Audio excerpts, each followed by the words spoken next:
قد أفلح المؤمنون الذين هم في صلاتهم خاشعون والذين هم عن اللغو معرضون والذين هم للزكاة فاعلون والذين هم لفروجهم حافظون إلا على أزواجهم أو ما ملكت أيمانهم فإنهم غير ملومين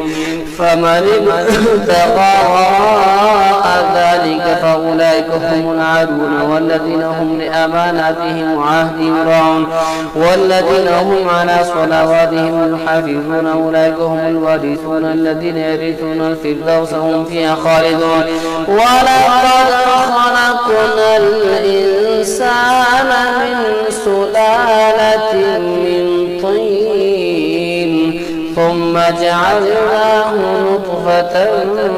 في قرار مكين ثم خلقنا النطفة علقة فخلقنا العلقة مضغة فخلقنا المضغة عظاما فكسرنا العظام لحما ثم أنشأناه خلقا آخر فتبارك الله أحسن الخالقين ثم إنكم بعد ذلك لميتون ثم إنكم يوم القيامة تبعثون ولقد خلقنا فوقكم السبع طرائق وما كنا عن الخلق غافلين وأنزلنا من السماء ماء بقدر فاسكناه في الأرض وإنا على ذهاب به لقادرون فأنشأنا لكم به جنات من نخيل وعناب لكم فيها فواكه كثيرة ومنها تأكل وشجرة تخرج من طور سيناء تنبت بالدهن وصبغ للآكلين وإن لكم في الأنعام لعبرة نسقيكم مما في بطونها ولكم فيها منافع كثيرة ومنها تأكلون وعليها وعلى الفلك تحملون ولقد أرسلنا نوحا إلى قومه فقال يا قوم اعبدوا الله ما لكم من إله غيره أفلا تتقون فقال الملأ الذين كفروا من قومه ما هذا إلا بشر مثلكم يريد أن يتفضل عليكم ولو شاء الله لأنزل ملائكة ما سمعنا بهذا في آبائنا الأولين إن هو إلا رجل به جنة فتربصوا به حتى حين قال رب انصرني ما كذبون فأوحينا إليه أن اصنع الفلك بأعيننا ووحينا فإذا جاء أمرنا وفارت النور فاسلك فيها من كل زوجين اثنين وهلك إلا من سبق عليه القول منهم ولا تخاطبني في الذين ظلموا إنهم مغرقون فإذا استويت أنت ومن معك على الفلك فقل الحمد لله الذي نجانا من القوم الظالمين وقل رب أنزلني منزلا مباركا وأنت خير المنزلين إن في ذلك لآيات وإن كنا لمبتلين ثم أنشأنا من بعدهم قرنا آخرين فأرسلنا فيهم رسولا منهم أن اعبدوا الله ما لكم من إله غيره أفلا تتقون وقال الملأ من قومه الذين كفروا وكذبوا بلقاء الآخرة واترفناهم في الحياة الدنيا ما هذا إلا بشر مثلكم يأكل مما تأكلون منه ويشرب مما تشربون ولئن أطعتم بشرا مثلكم إنكم إذا لخاسرون أعيدكم أنكم إذا متم وكنتم ترابا وعظاما أنكم مخرجون هيهات هيهات لما توعدون إن هو إلا رجل افترى على الله كذبا وما نحن له بمؤمنين قال رب انصرني بما كذبون قال عما قالوا يصبح النادمين فأخذتهم الصيحة بالحق فجعلناهم غثاء فبعدا للقوم الظالمين ثم أنشأنا من بعدهم قرونا آخرين ما تسبق من أمة أجلها وما ساخر وما يستأخرون ثم أرسلنا رسلنا تترى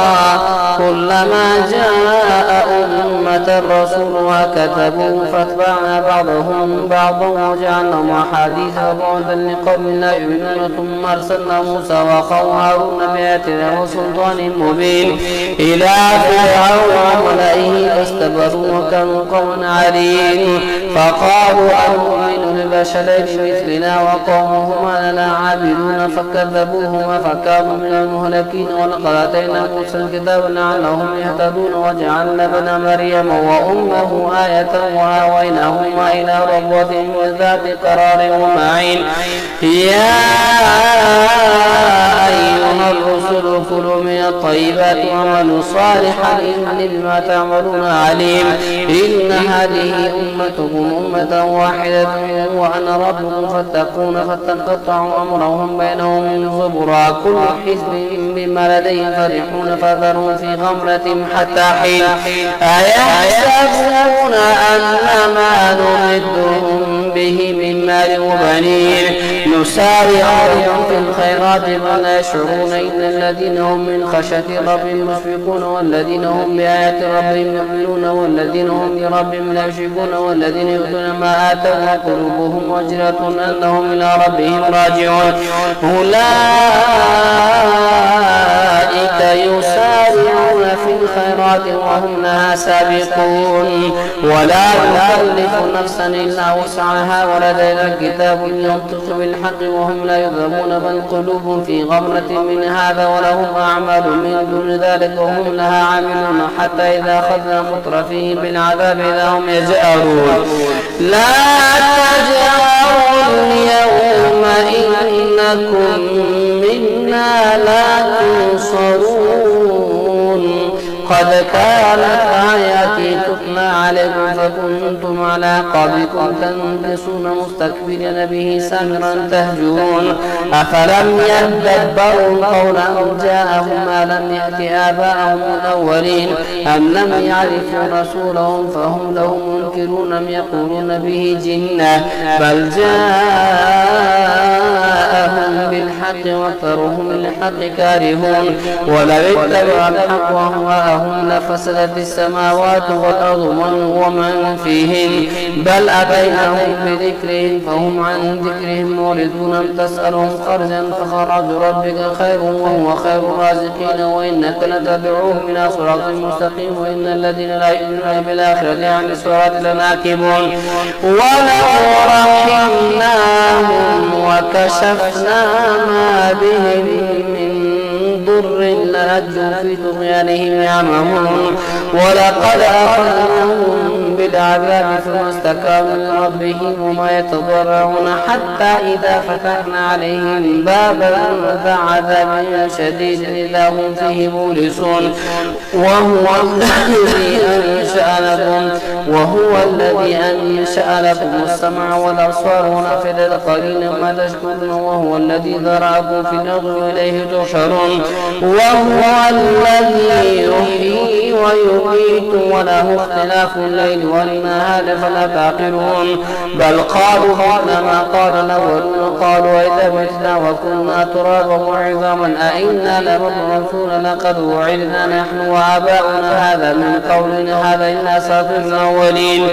قل لمن الأرض ومن فيها إن كنتم تعلمون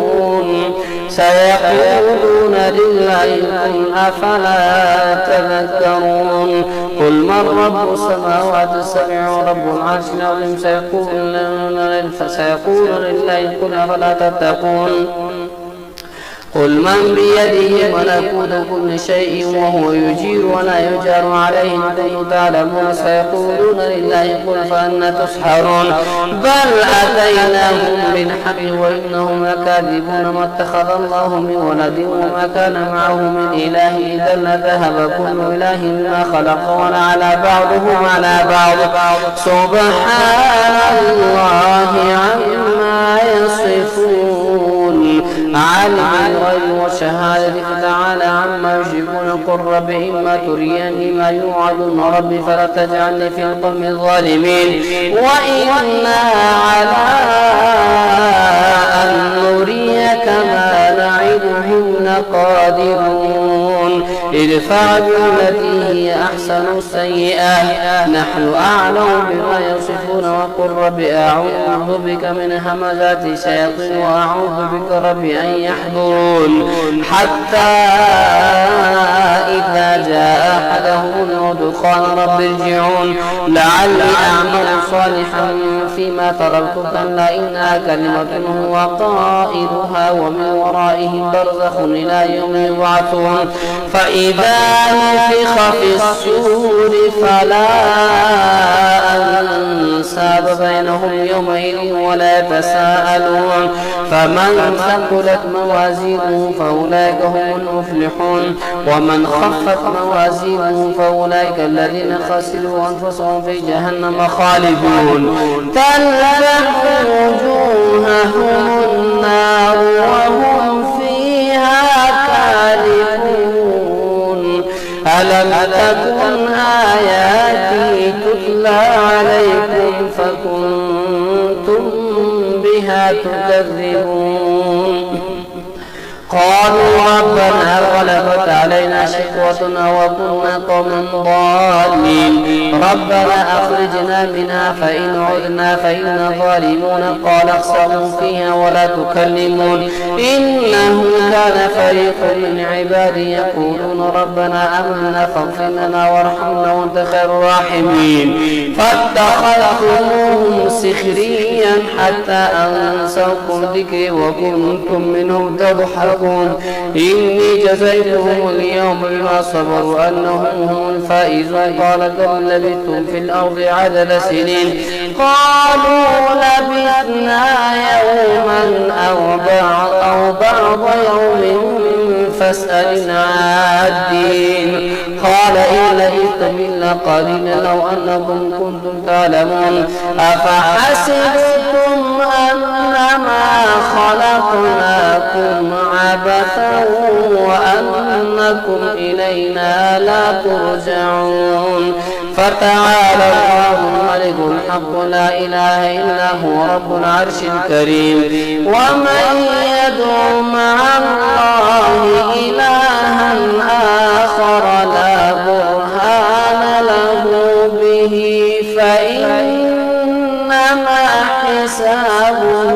عند ربه إنه لا يفلح الكافرون وقل رب اغفر وارحم وأنت خير الراحمين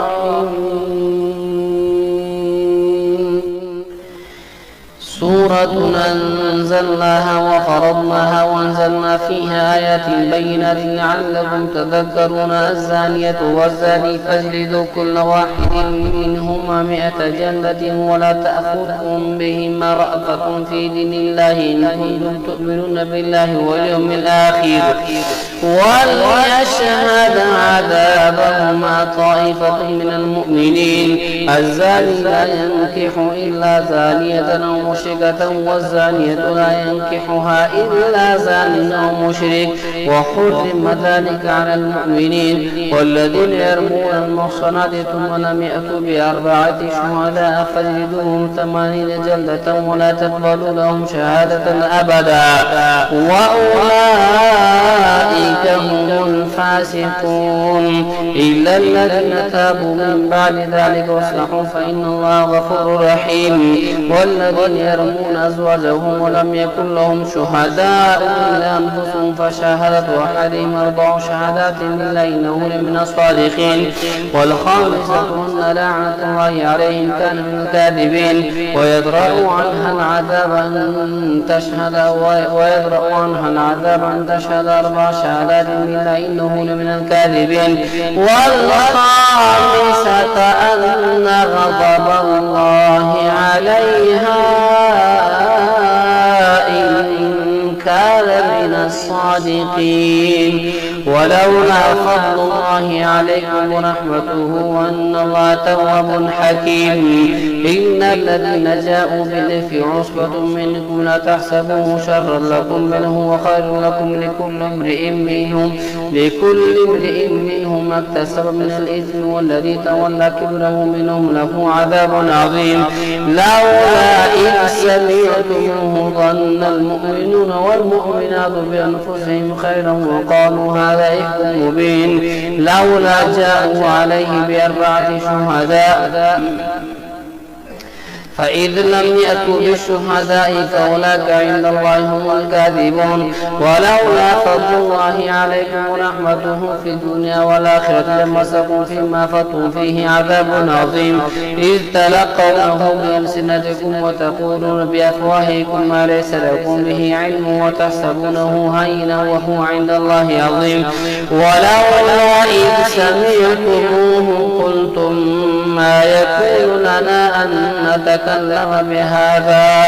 سبحانك هذا بهتان عظيم يعظكم الله أن تعودوا لمثله أبدا إن كنتم مؤمنين ويبين الله لكم الآيات والله عليم حكيم. إن الذين يحبون أن تشيع الفاحشة في الذين آمنوا لهم عذاب أليم في الدنيا والآخرة والله يعلم وأنتم لا تعلمون. ولولا فضل الله عليكم ورحمته وأن الله رؤوف رحيم يا أيها الذين آمنوا لا تتبعوا خطوات الشيطان ومن يتبع خطوات الشيطان فإنه يأمر بالفحشاء والمنكر.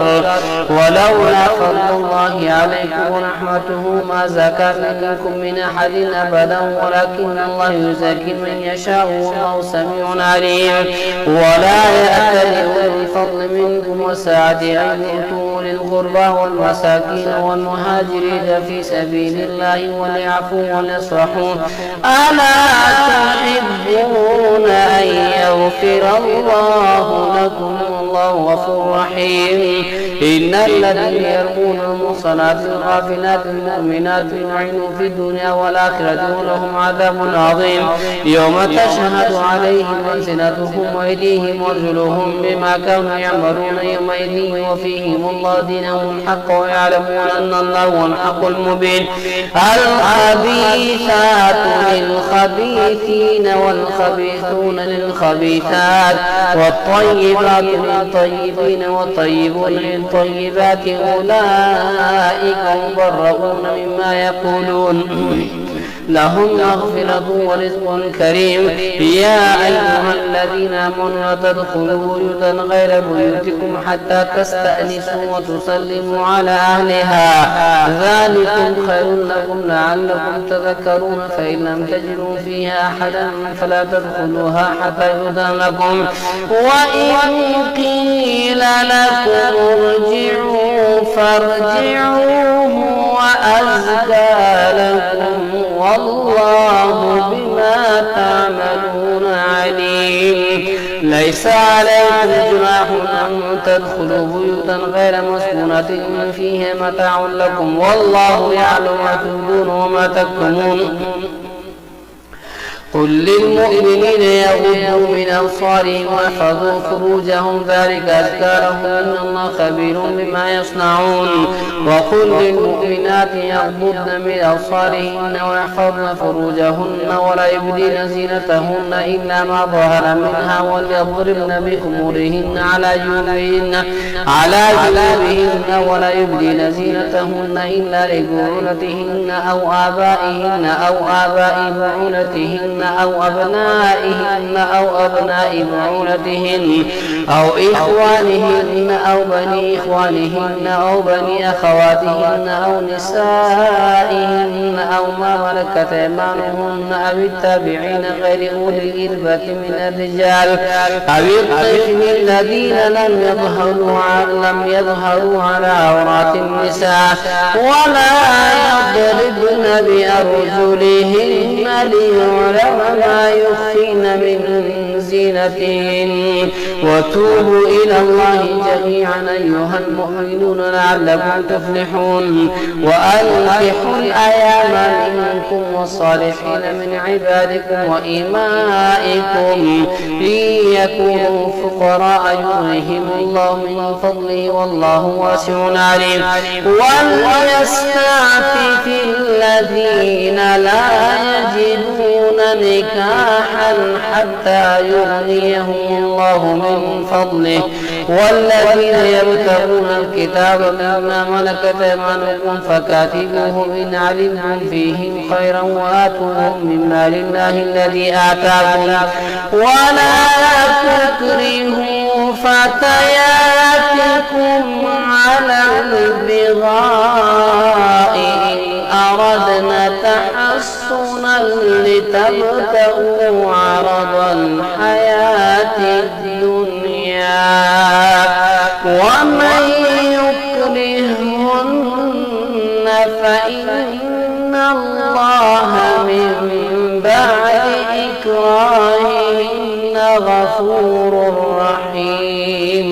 ولقد أنزلنا إليكم آيات مبينات ومثلا من الذين خلوا من قبلكم وموعظة للمتقين الله نور السماوات والأرض مثل نوره كمشكاة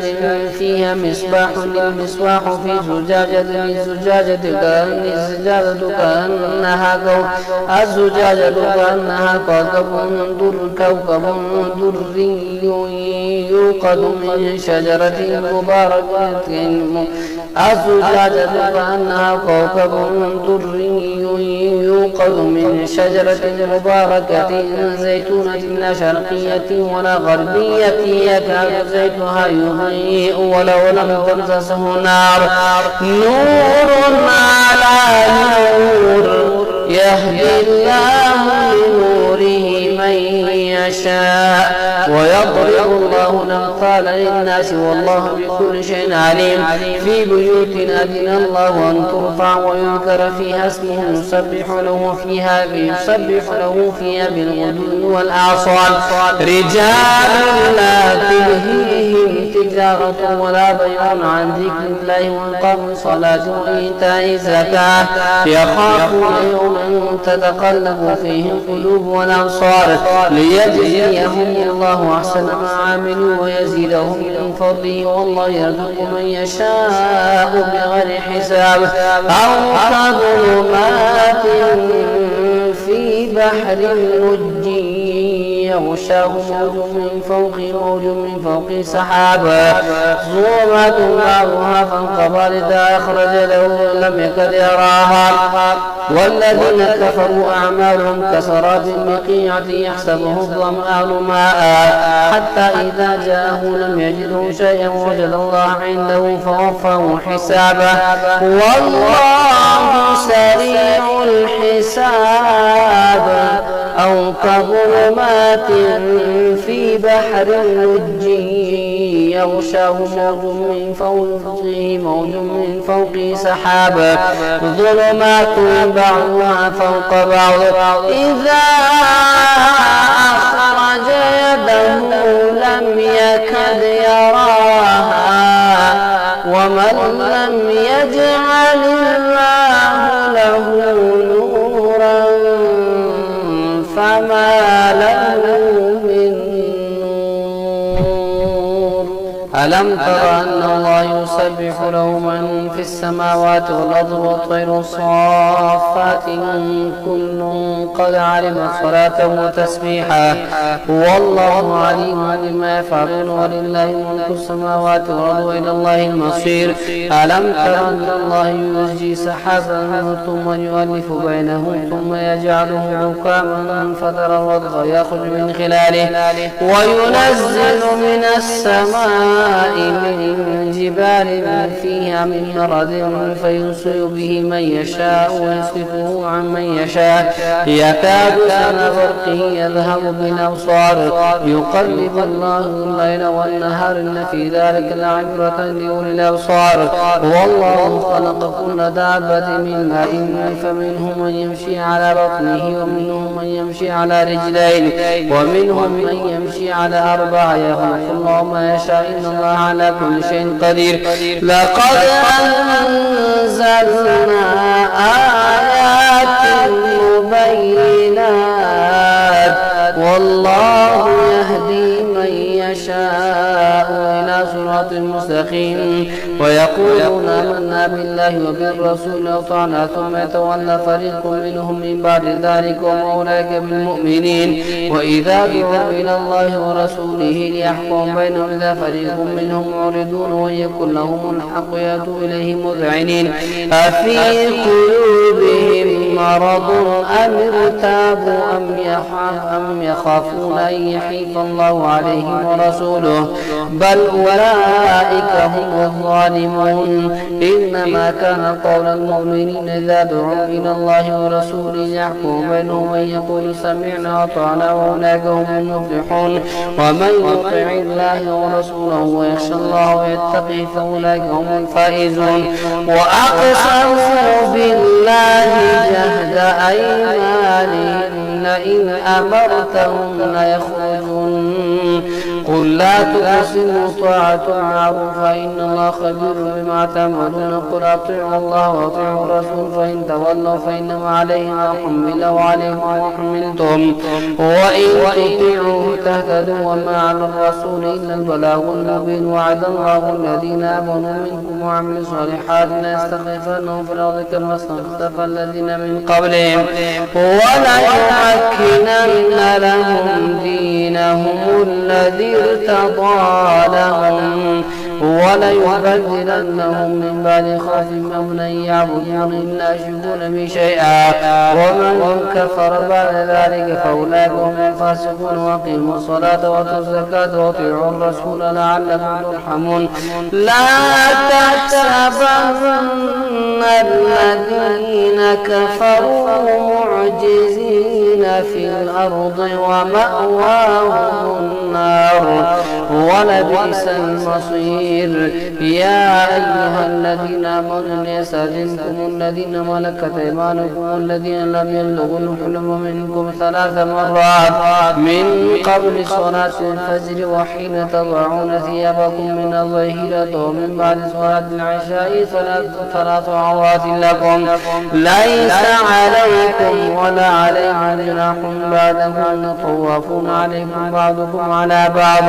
كذلك يبين الله لكم الآيات والله عليم حكيم. وإذا بلغ الأطفال منكم الحلم فليستأذنوا كما استأذن الذين من قبلهم كذلك يبين الله لكم آياته والله عليم حكيم. والقواعد من النساء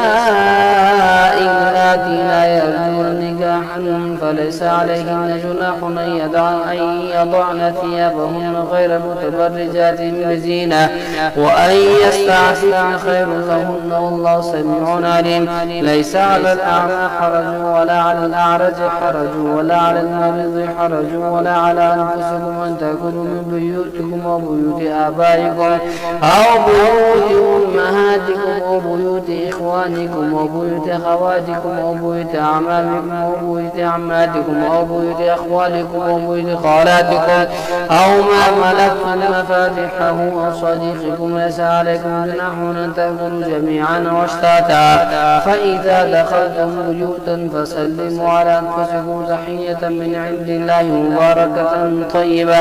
كذلك يبين الله لكم الآيات لعلكم تعقلون. إنما المؤمنون الذين آمنوا بالله ورسوله وإذا كانوا معه على أمر جامع لم يذهبوا حتى يستأذنوه إن الذين يستأذنونك أولئك الذين يؤمنون بالله ورسوله فإذا استأذنوك لبعض شأنهم فأذن لمن شئت منه واستغفر لهم الله إن الله غفور رحيم. لا تجعلوا دعاء الرسول بينكم كدعاء بعضكم بعضا قد يعلم الله الذين يتسللون منكم لواذا فليحذر الذين يخالفون عن أمره أن تصيبهم فتنة أو يصيبهم عذاب أليم. ألا إن لله ما في السماوات والأرض قد يعلم ما أنتم عليه ويوم يرجعون إليه فينبئهم بما عملوا والله بكل شيء عليم. تبارك الذي نزل الفرقان على عبده ليكون للعالمين نذيرا. الذي له ملك السماوات والأرض ولم يتخذ ولدا ولم يكن له شريك في الملك وخلق كل شيء فقدره تقديرا. واتخذوا من دونه آلهة لا يخلقون شيئا وهم يخلقون ولا يملكون لأنفسهم ضرا ولا نفعا ولا يملكون موتا ولا حياة ولا نشورا. وقال الذين كفروا إن هذا إلا إفك افتراه وأعانه عليه قوم آخرون فقد جاءوا ظلما وزورا. وقالوا أساطير الأولين اكتتبها فهي تملى عليه بكرة وأصيلا. قل أنزله الذي يعلم السر في السماوات والأرض إنه كان غفورا رحيما. وقالوا ما لهذا الرسول يأكل الطعام ويمشي في الأسواق لولا أنزل إليه ملك فيكون معه نذيرا أو يلقى إليه كنز أو تكون له جنة يأكل منها. وقال الظالمون إن تتبعون إلا رجلا مسحورا. وانظر كيف ضربوا لك الأمثال فضلوا فلا يستطيعون سبيلا.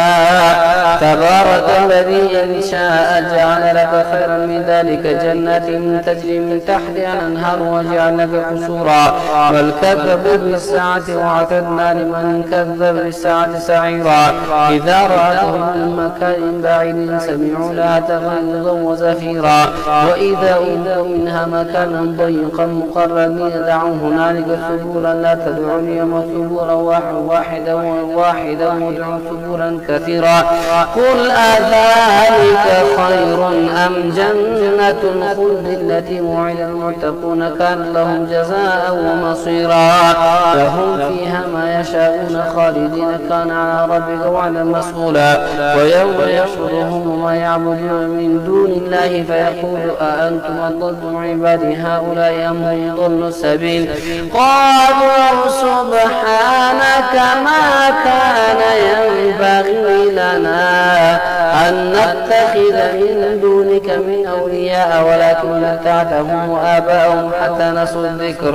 وكانوا قوما بورا. فقد كذبوكم بما تقولون فما تستطيعون صرفا ولا نصرا. ومن يظلم منكم نذقه عذابا كبيرا. وما أرسلنا قبلك من المرسلين إلا إنهم ليأكلون الطعام ويمشون في الأسواق وجعلنا بعضكم لبعض فتنة أتصبرون وكان ربك بصيرا.